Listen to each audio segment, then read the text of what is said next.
Сейчас мы находимся на территории пропускного пункта Актелек-Автодорожный. Сзади меня многокилометровая очередь из фур. Более 300 водителей ждут своей очереди на протяжении нескольких дней, а то и месяца. Они утверждают, что основная причина такой задержки им неизвестна. 3 дня и 3 ночи нахожусь здесь. Передвигается очередь очень медленно. Некоторые вне очереди проезжают. Они отдают деньги милиции, и они их пропускают сразу. Вот поэтому, думаю, мы все и застряли тут. Но вот кыргызские таможенники работают хорошо. Казахские создают проблемы при проверке. Там они работают очень медленно.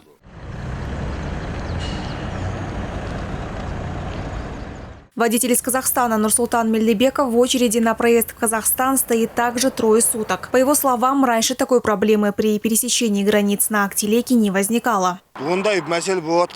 Вот огромная очередь. Даже не знаем точно из-за чего. Пока никак не можем доехать до пропускного пункта. Еще есть 5-6 километров до него. Точная информация о причине задержки никто нам не дает.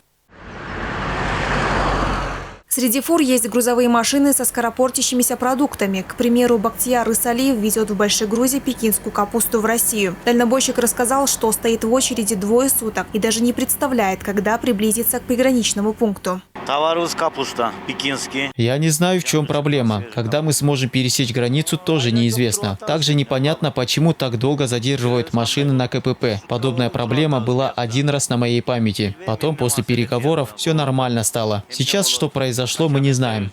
Для застрявших дальнобойщиков сотрудники МЧС организовали горячее питание и разбили 4 круглосуточные палатки. Специальные мобильные шатры оснащены необходимым оборудованием. Были развернуты на 3 местах пункты питания, то есть это возле поста Актелек и на 31 километре, и на 33 километре. Со вчерашнего дня МЧС уже кормим водителей и будем продолжать.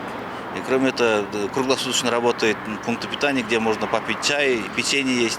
В погранслужбе Кыргызстана происходящее объяснили тем, что казахстанская сторона осуществляет медленный пропуск транспортных средств. В ведомстве добавили, что периодически Казахстан в одностороннем порядке временно прекращает пропуск машин. На прошлой неделе первый зампред Кабмина Кыргызстана Арзыбек Койджошев обсудил с министром торговли и интеграции Казахстана Бахытом Султановым вопрос простоя фур на границе. Койджошев отметил, что договоренности исполняются не в полной мере. Стороны договорились провести завтра совещание госорганов 2 стран и принять меры для решения проблемы.